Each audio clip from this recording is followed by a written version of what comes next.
Hello and welcome to WOW's Operation Replays, and today I have another replay from Mag/1K in a Bismarck. Now he sent this to me over my Google email that I have attached to every video.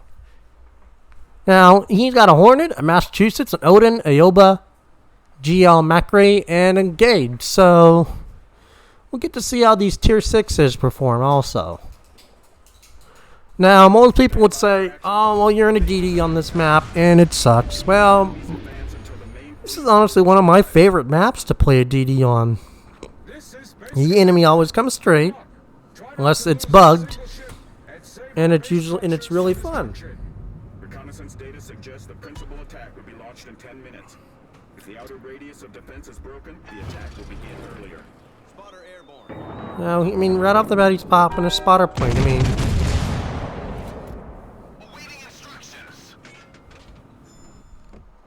now, if he can make those shots hit, it's worth it, but, you know, if anyone knows, the spotter plane's just, it's really hard to aim with those guys anymore. Now, there is that new option now that you can press C and it drops it back down to, like, normal flight, which is nice. But also, I do like the ability to, like, hover over an island. It does help. He is taking a decent lead, though. Those back turrets have decent dispersion coming out.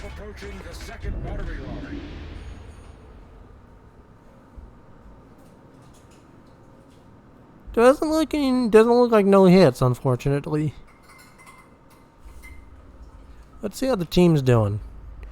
Yeah, the team's doing okay. The Mass is being pretty aggressive, which I do like. The Gaede, well, hopefully the Gaede doesn't lose too much health. Bismarck's a great ship. Don't get me wrong. Bismarck's a great ship, but anyone that's played the German line, well, we all know that dispersion is not the most accurate. Sometimes we say, oh, well, the Americans have better dispersion. Well, they did change it to where they use the American battleship dispersion, but honestly, I still think that the French and the Russians. Spotter returning to ship.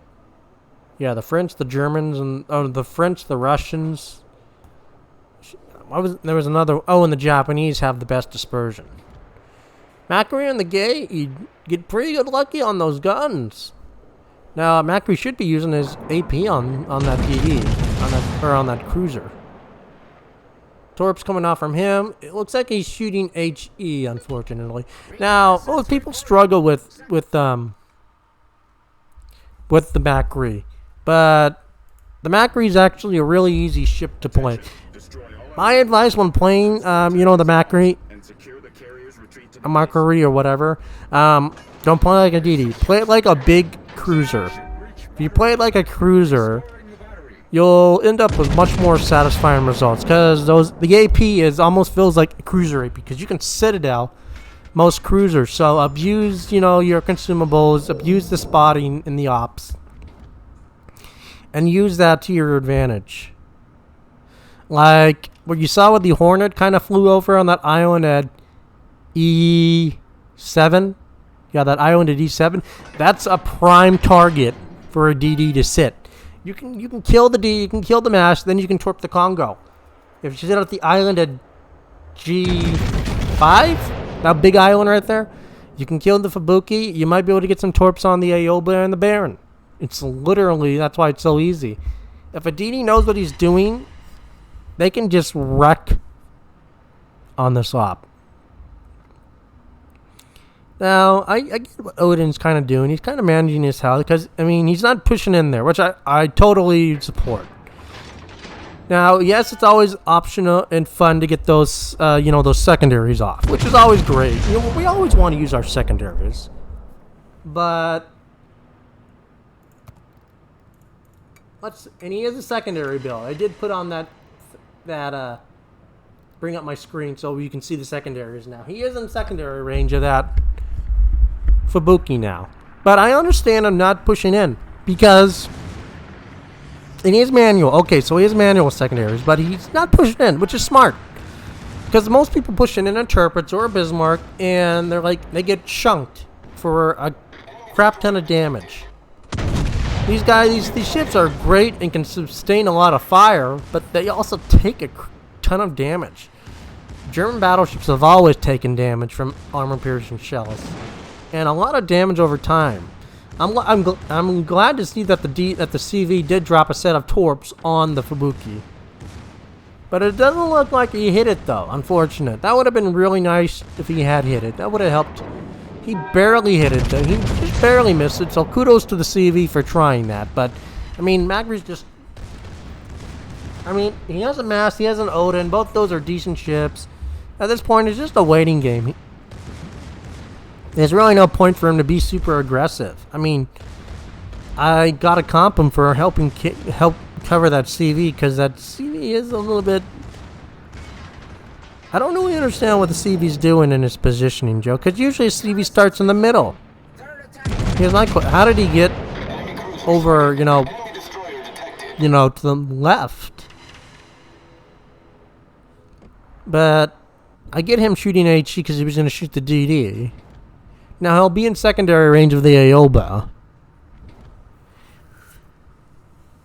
And I mean, if you were in a Mass or a Linen or a Flander or maybe a Gascon, you could be a little bit more aggressive. But in a German, I would not really recommend it unless you had some friends. Let's see if he's going to get a nice torp run on it. Maybe 3-4 torps. Looks like 3 torps, not bad. Now, I mean, he doesn't have Guter Luchens, which is unfortunate. He probably has Luchens on like another ship or something. This is just probably a fun ship to play, which I understand. I mean, on my Bismarck, I have Megatron, but I barely ever use Megatron on my Bismarck anymore. I'd use my Tirpitz. It used to be the sad part is that Tirpitz, that Bismarck, well, I believe it was, I think people would say that was, Bismarck was the superior of the German sisters because she had longer range secondaries, and Tirpitz wouldn't have those kind of secondary range. But then Wargaming changed it so where Tirpitz has the same secondary range as Bismarck since they are sister ships. And that basically took the one edge that, you know, the Bismarck had over the Tirpitz. So Tirpitz is honestly the more superior ship to be bringing anymore, but you have to spend money on Tirpitz. Bismarck is a very great alternative. And unlike her sister, she gets hydroacoustic consumable.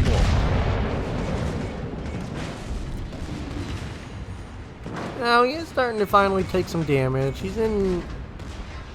I'm glad that the Odin's really pushed up, but I wish the Mast would push up on the other side too.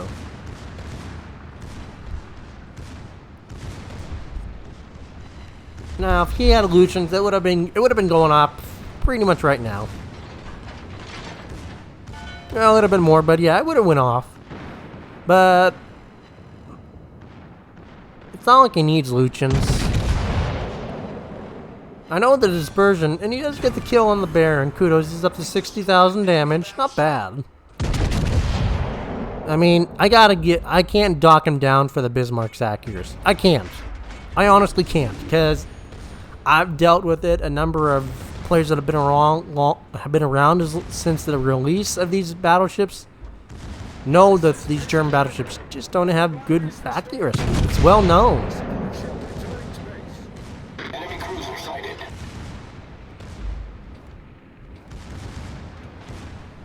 And I know he can't, and I understand he can't really push in there, but I know they're going to cross the line. They might get away. They may not cross the line, but they're going to cross the line. So it's unfortunate, but...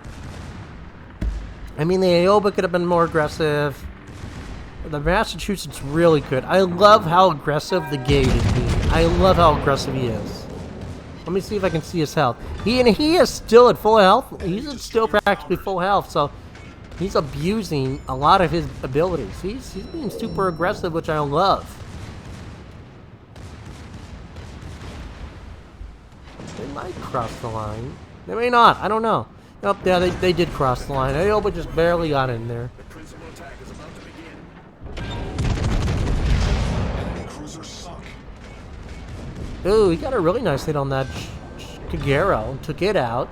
Enemy destroyer sunk. Now, this is where the damage starts to pile up for him, I assume. But now that we know that, you know, they're all going to be pushing in, if he can help his Odin, he and the Odin can steamroll that whole side together. They are battleships. I don't know how the mass is getting kind of hairy out there all on his own, so we'll see how the mass fares. I totally just support him using HE, honestly, because there are sometimes I swear the AP would go all over the place, and you might wonder, would it have been better to just have a HE? But you know, the Odin gets lucky and picks up the Mayoko, which is great. So they don't have to worry about Torpedoes to starboard. the torpedoes as much, but they do have to worry about those torpedoes. And he may, and Mag may here end up taking some torps. Yeah, he's going to at least take a few torps. Maybe one. He's going to take one. Ouch. That kind of hurt. Fortunately, it's on his bow, so... And his DCP's up, so he can either choose to let it flood. I personally just let it flood. Because by the time the repair's up, it's going to be over anyway. Yeah, like, see, it's no point. It's gone. So, he maybe lost what, 1,000 to 2,000 health, which is very minuscule health. Now, when they change the flood mechanics around to make it actually like, you know, you take a lot of damage. Before, when you would take a lot of damage from floods, like a fire damage, it made sense. But now when you think for a battleship, it's not the floods that kill you, it's the fire. So if you're a DD and you made your torp, it's unfortunate that the flood damage don't do much to do anymore. And you see right there, it only takes maybe like a few shells from the hipper, but that's still like a 9k salvo on him. So you saw right there how the German battleships eat AP.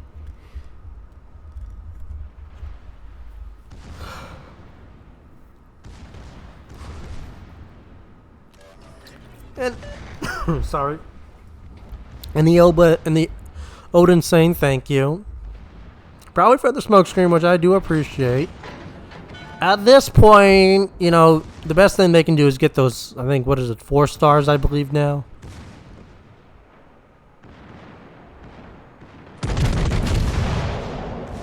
The dispersion on that looks beautiful, but you see just how they ricochet? I remember, the Bismarck only gets 380 guns, so they don't have that penetration ability like Northco's and the 406s. So you are working with lesser guns. But for tier 8, that's not bad. It's only when you hit the next one, the Frederick de Grossa, that it actually gets worse.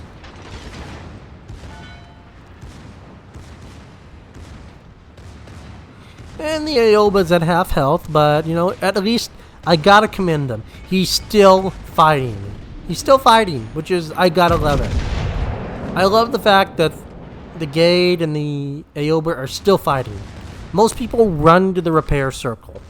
Or the repair ship. Run! Unless you're like on death's door and you're gonna know you're gonna die. There's really no point. Now the Maekerer does go down, which is unfortunate. And the Massachusetts go down, but I think we all knew that was gonna happen. I had hoped he would have lived longer. I knew it would happen out there. But we'll see how this match ends up. It's not looking very pleasant, unfortunately. I mean, they still have the Yamato. They still have the carrier, but I don't know how long the carrier is going to last. I'm really worried the carrier won't last, because he is kind of out there on his own. And there's not many people out there to help him besides the Gaede. Let me see if I don't know if I can see the CV, though. I'd pop my Hydro right now, because that Ganeisen is coming around the corner, but... See, right? And this is where you just look at the dispersion. Unfortunately, Ganeisen now torps the Odin and not Mag here, so Mag got lucky. And okay, so the Hornet is still at, you know, 3/4 health. The Hornet's gonna live. That's great. Hornet's gonna live. And the Gaede is still got a lot of health. I don't know how much he'll have after the Kitakaze, but Gaede, Aoba, and Gaede and his buddy pick up the Kidda. And, I mean, Gaede goes down, but he's going to at least land, it looks like 2 torps on, you know, the rune. Maybe 1, even if it's only 1, 1's enough. Yeah, he only lands 1, but that's still good. I got to give it to him. But being a 6, he stayed out there and he kept fighting. And that allows the CV to pick it up with his big bombers. So great.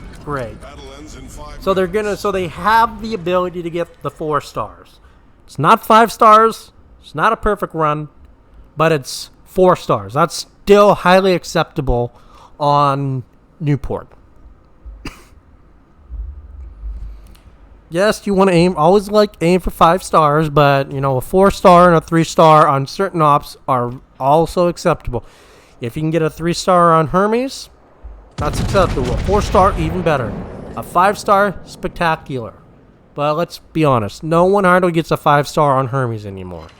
Same with Newport. It's unless you know what you're doing and you're in like a Massachusetts or a Linen or something that's overpowered and you got a friend or in 2 DDs that are being very aggressive, then it's very much possible to get. But you've got to know what you're doing. And when it comes down to this, to acing those ops, it comes down to not the ships, it comes down to positioning.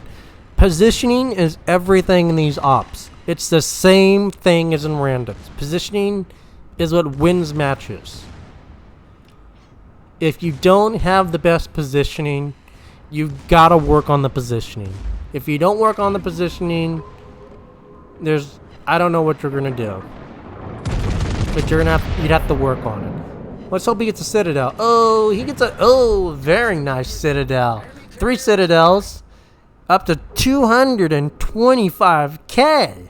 Nice, Mag, nice. Now, I was honestly kind of expecting nothing because you saw the shows all winning. They looked all kind of wonky. And he's been getting wonky dispersion this whole match. Maybe he'll get another one on the Nagato. I hope so. Nagato gets a pretty nice hit. And he gets another good hit. Almost 20k. He's up to, well, let's first round him up to 250,000. And right there, we got a 4-star Newport op. 250,000 damage. Spectacular way to end it. Very spectacular. Great job.